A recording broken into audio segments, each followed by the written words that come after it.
This old 1904 family portrait seems happy, until you see what the youngest daughter is clutching. Dr. Rebecca Foster had worked at the Detroit Historical Museum for 15 years, cataloging thousands of photographs that documented the city's transformation from a modest trading post into an industrial powerhouse. On a gray November morning in 2018, she opened a cardboard box donated by the estate of a woman named Clara Jenkins, who had passed away at the age of 103. Inside were dozens of family photographs, letters, and personal documents spanning nearly a century of Detroit history. The photograph that caught Rebecca's attention was mounted on thick cardboard, its corners worn soft by time. The image showed a family of 5, standing on the front porch of a wooden house. The sepia tones had faded to a warm brown, but the details remained remarkably sharp. A photographer's stamp on the back read, Morrison Photography Studio, Gratiot Avenue, Detroit, Michigan, October 1904. The family appeared prosperous by the standards of the era. The father wore a dark suit with a pressed white shirt, his posture straight and dignified. The mother sat in a wooden chair, her dress carefully arranged, a cameo brooch at her throat. 3 children stood between them, 2 boys who looked to be about 12 and 10, and a little girl who couldn't have been more than 6 years old. What made Rebecca pause was the girl's expression, while the rest of the family maintained the formal, slightly stiff poses typical of early 20th century photography. The youngest child had a look of fierce concentration on her small face. Her eyes were fixed on something just beyond the camera's view, and her tiny hands were pressed against her chest, clutching something that was partially obscured by the folds of her white dress. Rebecca pulled her magnifying glass closer, studying the girl's hands. Whatever she was holding was small, rectangular, and appeared to be made of paper or cardboard. The edge of it was just visible between her fingers, a corner of printed text that Rebecca couldn't quite make out. She logged the photograph into the museum's digital archive system and flagged it for high-resolution scanning. The Jenkins donation had come with a brief note explaining that these were the belongings of Clara's great-aunt, a woman named Ruth, who had lived in Detroit her entire life. There was no other context, no names attached to the people in the photographs, no explanation of their significance. Rebecca had learned over the years that the most important historical discoveries often looked unremarkable at first glance. A family portrait from 1904, seemingly ordinary and pleasant, might contain details that would only reveal their significance under closer examination. She had no way of knowing that this particular photograph would lead her to uncover one of the most dangerous and courageous acts of resistance in early 20th century Detroit, a secret hidden in plain sight for more than a century, clutched in a 6-year-old girl's hands. 2 weeks later, Rebecca received notification that the high-resolution scan was ready. The museum had recently invested in scanning equipment capable of capturing extraordinary detail, allowing researchers to examine photographs at magnifications impossible with traditional methods.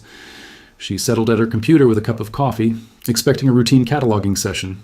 She began systematically, zooming in on different sections of the image. The house behind the family showed careful maintenance. Fresh paint on the porch railings, clean windows, a small garden visible at the edge of the frame. The father's suit, though simple, was well-tailored and meticulously cared for. The mother's dress showed evidence of skilled handiwork with delicate embroidery at the collar and cuffs. Then Rebecca zoomed in on the youngest girl's hands, and her breath caught in her throat. At maximum magnification, the object clutched against the child's chest became clear. It was a train ticket, but not just any ticket. The printed text was now legible. Detroit and Cleveland Navigation Company. Special passage, one way, good for bearer and family. But what made Rebecca's hands tremble as she adjusted the image contrast was what she could see written in small, careful handwriting along the bottom edge of the ticket. Safe passage arranged. Present to Conductor Wilson. Destroy after use. This was no ordinary travel document.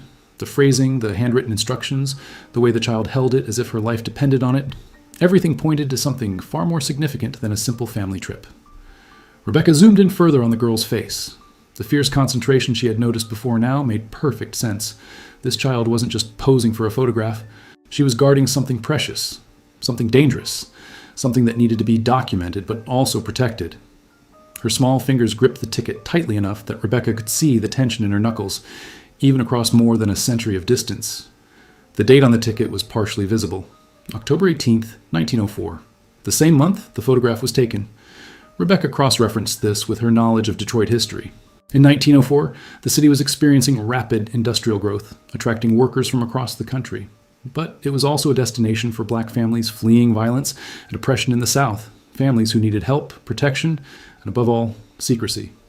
Rebecca printed several enlarged versions of the ticket, studying every visible detail. The more she examined it, the more convinced she became that this photograph documented something extraordinary. Evidence of an underground network still operating decades after the Civil War, still helping families escape to freedom. still risking everything to move people to safety. She needed to find out who this family was, where they had come from, and what had happened to the little girl who had been trusted with such an important secret. Rebecca began her search at the Detroit Public Library's Burton Historical Collection, which housed extensive records of the city's black community from the late 19th and early 20th centuries. She started with city directories from 1904, cross-referencing addresses on Gratiot Avenue near the Morrison Photography Studio. The breakthrough came from an unexpected source. A librarian named Michael Chen, who had overheard Rebecca describing her search, brought her a collection of church records from Second Baptist Church, one of Detroit's oldest black congregations.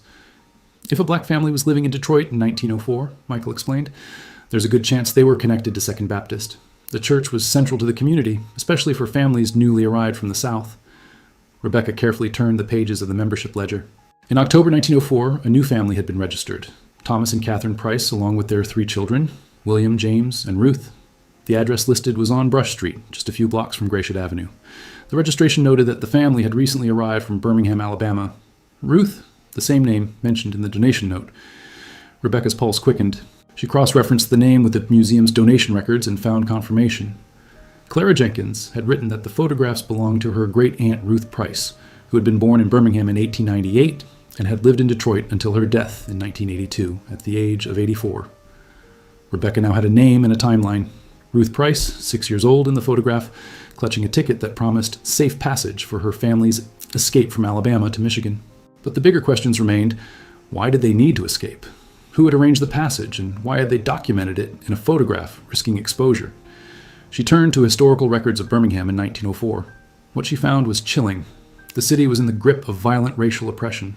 Black residents faced constant threats, arbitrary arrests, and forced labor contracts that were slavery in everything but name. Lynchings were common, and families who spoke out or attempted to leave could face deadly consequences. A newspaper article from the Birmingham Age-Herald, dated September 1904, caught her attention. Negro carpenter arrested for breach of contract. Thomas Price detained pending investigation of unauthorized departure from employment. The article was brief, dismissive, but the name sent chills down Rebecca's spine. Thomas Price, Ruth's father. Rebecca knew she needed to travel to Birmingham to understand the full story. 3 weeks later, she arrived at the Birmingham Public Library's Archives Department, where a researcher named Dr. Marcus Williams had agreed to help her investigate the Price family's history in Alabama. Marcus had spent decades documenting the experiences of black families during the Jim Crow era, and he understood immediately the significance of what Rebecca had found. The year 1904 was particularly brutal in Birmingham, he explained, pulling out boxes of records and newspapers. The convict leasing system was at its peak. Black men were arrested on fabricated charges and then leased to mining companies, steel mills, and railroad construction crews. The mortality rate in those labor camps was devastating. Together, they pieced together Thomas Price's story. He had been a skilled carpenter, employed by a white-owned construction company. According to labor records Marcus had collected, Thomas had been promised wages of $1 per day, but had received only a fraction of that amount, paid irregularly and often in scrip rather than cash. When he had asked for the money owed to him, he had been arrested for a breach of contract, a charge commonly used to trap black workers in cycles of debt and forced labor. But Thomas had never made it to a labor camp. Court records showed that his case had been mysteriously dismissed after only 3 days in jail. No explanation was given, no fine was paid, and Thomas Price simply disappeared from Birmingham's official records after September 1904. He escaped, Marcus said quietly, looking at the documents spread across the table. Someone helped him get out before he could be sent to the camps, and his family went with him. Rebecca showed Marcus the high-resolution image of the ticket Ruth had been clutching. Marcus examined it carefully, then pulled out a leather-bound journal from one of his archive boxes. I've been collecting testimonies and evidence of what people called the New Underground Railroad, networks that helped black families escape the South after Reconstruction. Most people think that kind of organized resistance ended with the Civil War, but it didn't. It just became more hidden, more dangerous, and less documented. The journal contained testimonies collected in the 1960s from elderly people who had participated in or benefited from these networks. One entry, from a woman named Josephine Carter, described the system. They used railroad workers, church members, and sympathetic conductors. Families would be given special tickets with coded messages. You had to know which conductor to show it to, and you had to destroy the ticket after you arrived safely. It was dangerous for everyone involved. If you were caught helping, you could be killed. Rebecca and Marcus looked at each other. The ticket in Ruth's hands wasn't just proof of a journey. It was evidence of a vast, courageous network that had saved countless lives while operating in complete secrecy. Back in Detroit, Rebecca contacted historians who specialized in early 20th century railroad history. She needed to understand how the safe passage system had worked and who had been involved in organizing it. Her inquiry led her to Dr. Patricia Morrison at Wayne State University, whose research focused on black railroad workers and their role in community resistance. Patricia's eyes widened when Rebecca showed her the magnified image of Ruth's ticket. "The Detroit and Cleveland Navigation Company," Patricia said, pointing to the text. "That's significant. They operated steamships and railroad connections between Detroit, Cleveland, and Buffalo. In 1904, they employed dozens of black porters, conductors, and dock workers, and some of those workers were definitely involved in helping families escape the South." Patricia pulled up records from her own research. "Look at this. A conductor named Abraham Wilson worked the Detroit route in 1904. I found references to him in several oral histories. He was known in the community as someone who could be trusted, someone who helped people. The notation on Ruth's ticket, present to Conductor Wilson, that has to be him." She showed Rebecca a photograph from 1906 showing railroad workers standing in front of a steam locomotive. Abraham Wilson stood in the center, a tall man with a dignified bearing and steady eyes. "He worked for the railroad for 35 years, Patricia explained. "After he retired, he was active in civil rights organizing. He died in 1941, but his grandson is still alive, living in Ann Arbor." 2 days later, Rebecca sat in the living room of Marcus Wilson, Abraham's 83-year-old grandson. The walls were covered with family photographs, including several of Abraham in his conductor's uniform. Marcus listened intently as Rebecca explained what she had found. "My grandfather never talked much about the details," Marcus said slowly. "But he told me once, when I was a teenager, that the most important work he ever did wasn't on the official schedule. He said there were families who needed help, who needed someone they could trust to get them safely from one place to another. He said he carried messages, helped arrange passages, and sometimes delivered tickets to families who were preparing to leave everything behind." Marcus went to a cabinet and pulled out a small metal box. Inside was a collection of his grandfather's personal papers. Among them was a small notebook, its pages yellowed and fragile. "This was his personal record," Marcus said, opening it carefully. "He kept it hidden his entire life. After he died, my grandmother gave it to my father, and my father gave it to me. I've never shown it to anyone outside the family." The notebook contained names, dates, and routes, a coded record of families Abraham had helped between 1902 and 1920. On a page dated October 1904, Rebecca saw an entry that made her throat tight. "Price family, Birmingham to Detroit. Mother, father, 3 children, safe arrival confirmed. Ticket destroyed as instructed." Finding more information about Ruth Price herself required reaching out to her surviving family members. Through Clara Jenkins' relatives, Rebecca located Ruth's niece, Eleanor Price Hamilton, who lived in Southfield, a suburb of Detroit. Eleanor, 78 years old, had clear memories of her Aunt Ruth, who had lived until Eleanor was in her 30s.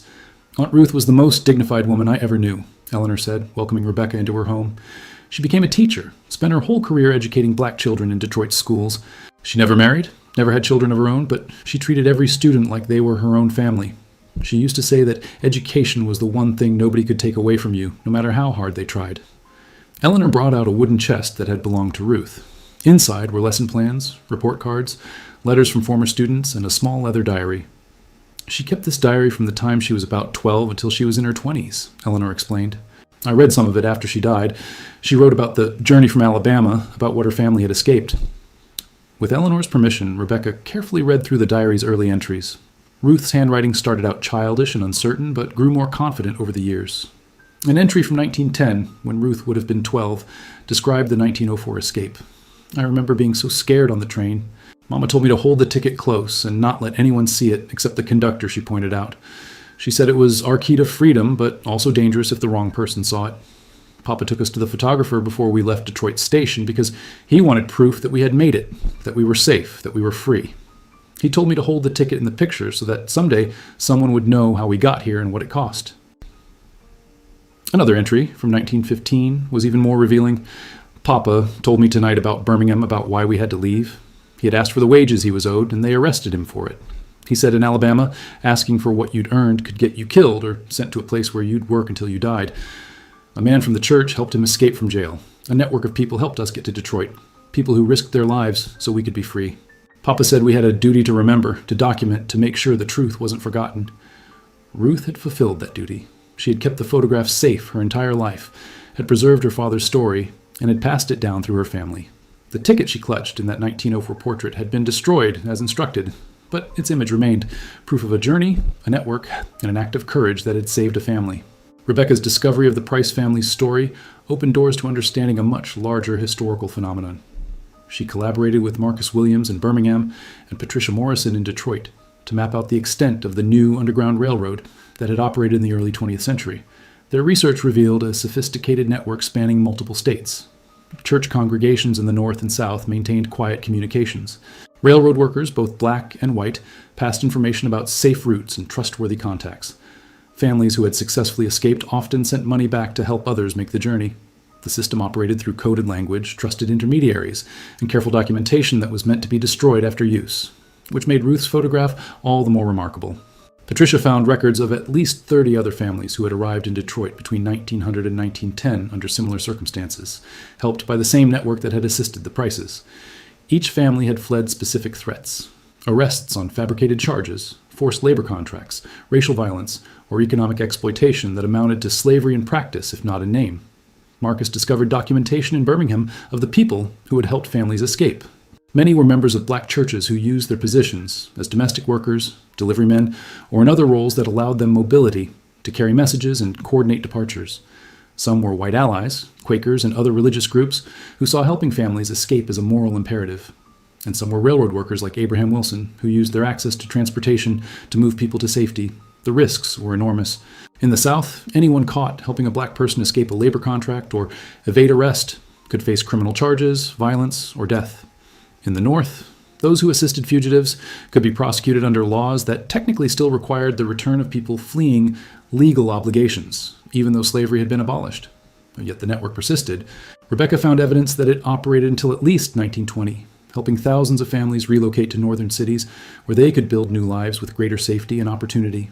Detroit, with its growing automobile industry and established black community, was a primary destination. The photograph of Ruth Price, clutching her ticket with such fierce determination, became a symbol of this hidden history, a visual record of courage, resistance, and community solidarity that had been hiding in plain sight for over a century. Understanding the full weight of what Thomas Price had risked required Rebecca to dig deeper into what had happened in Birmingham in the days before the family's escape. She returned to Alabama and worked with Marcus Williams to piece together the timeline from court records, newspaper articles, and church documents. Thomas had been arrested on September 15, 1904, charged with breach of contract for demanding unpaid wages from his employer. The typical trajectory for such cases was swift and brutal: a quick trial before a sympathetic judge, a fine the accused couldn't pay, an immediate transfer to a company that would lease the prisoner's labor. Men sent to the labor camps rarely survived more than a few years. But Thomas never made it to trial. Marcus found a notation in the jail's logbook: Prisoner T, Price released on recognizance September 18, 1904. Case dismissed. No explanation. No record of who had posted bail or why the charges were dropped. Just a sudden, inexplicable release. A letter preserved in Second Baptist Church's archives in Birmingham, written by a reverend named Joseph Garrett, provided the answer. Garrett had written to a colleague in Detroit in October 1904. "We have assisted another family to safety. Brother Thomas was taken from jail through means I cannot detail in writing. The danger to all involved was considerable. The family departed within hours. I pray they have arrived safely in your city and found the assistance we arranged." The means Garrett couldn't detail became clearer through oral histories Marcus had collected. In several testimonies from the 1960s, elderly people described how the Birmingham network operated: sympathetic jailers who could be bribed or persuaded to look the other way, false paperwork that created confusion about a prisoner's status, and coordinated efforts to move people out of the city before authorities realized what had happened.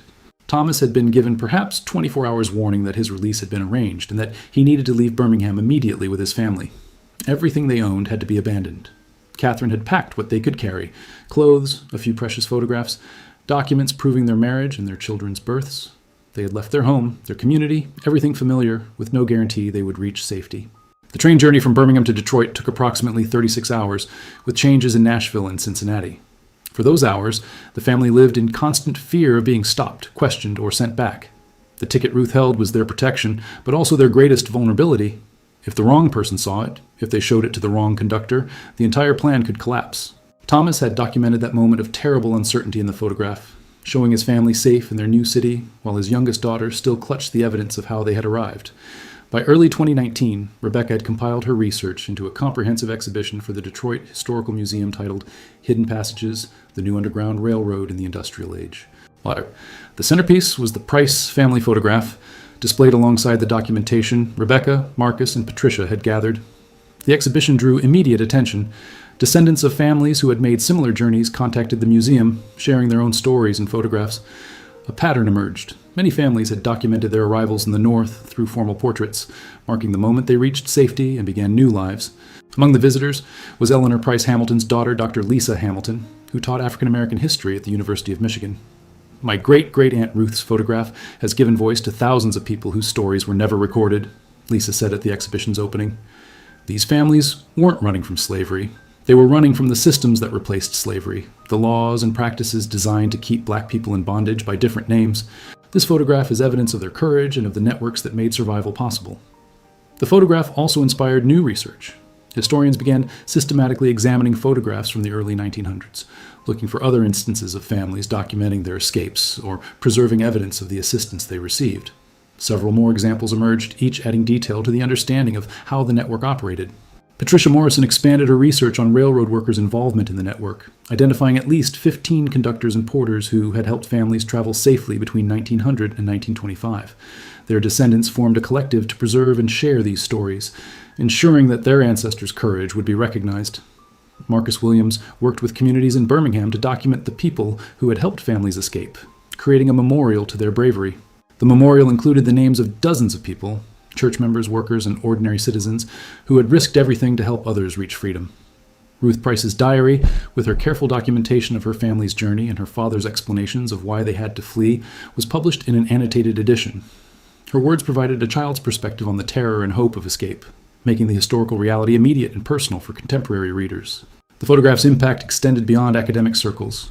It was featured in a PBS documentary about the Great Migration and its precursors, helping millions of people understand that the movement of black families from south to north wasn't just economic. It was often a matter of survival, requiring courage, planning, and the help of networks that operated in secret for decades. The exhibition at the Detroit Historical Museum remained on display for 18 months, and the Price family photograph traveled to museums in Birmingham, Chicago, and Washington, D.C. Each venue added context about local networks that had helped families escape oppression and build new lives in the early 20th century. For Rebecca, the project had transformed her understanding of how historical evidence survives and what it can reveal. A single photograph, carefully preserved through 4 generations, had opened a window into a hidden world of resistance, courage, and community solidarity. In June 2020, the Detroit Historical Society dedicated a permanent gallery to the stories of families who had come to the city seeking safety and opportunity between 1900 and 1930. The Price family photograph held the central position, Ruth's fierce young face and tightly clutched ticket serving as a reminder of what it cost to reach freedom. Eleanor Price Hamilton, 91 years old, attended the dedication ceremony. My Aunt Ruth used to tell me that her father made her promise something when she was young, Eleanor said, her voice steady despite her age. He made her promise that if she ever had the chance to tell the truth about what happened, about what they escaped and who helped them, she should tell it. She kept that promise through her teaching, through preserving the photograph, through passing the story down. Now the truth she promised to tell is here for everyone to see. The gallery included interactive elements allowing visitors to trace the routes families had taken, read testimonies from people who had made the journey, and understand the network of helpers who had made escape possible. School groups from across Detroit visited regularly, learning about this hidden chapter of their city's history. Rebecca kept a copy of the Ruth Price photograph in her office, the little girl's determined expression, a constant reminder of why historical work mattered. Every object cataloged, every photograph examined, might contain another hidden truth waiting to be discovered and shared. Ruth Price had been 6 years old when she stood before the camera, clutching a ticket that represented her family's salvation and documenting a moment of extraordinary courage. She had lived another 76 years, teaching hundreds of students, preserving her family's story, and honoring her father's insistence that the truth must be remembered. The ticket itself had been destroyed in 1904, as Abraham Wilson's instructions required. But its image remained, pressed between a child's small hands, proof that, even in the darkest times, networks of courage and compassion worked in secret to help people reach safety. That truth, hidden for over a century in a family portrait, would now be remembered and honored for generations to come.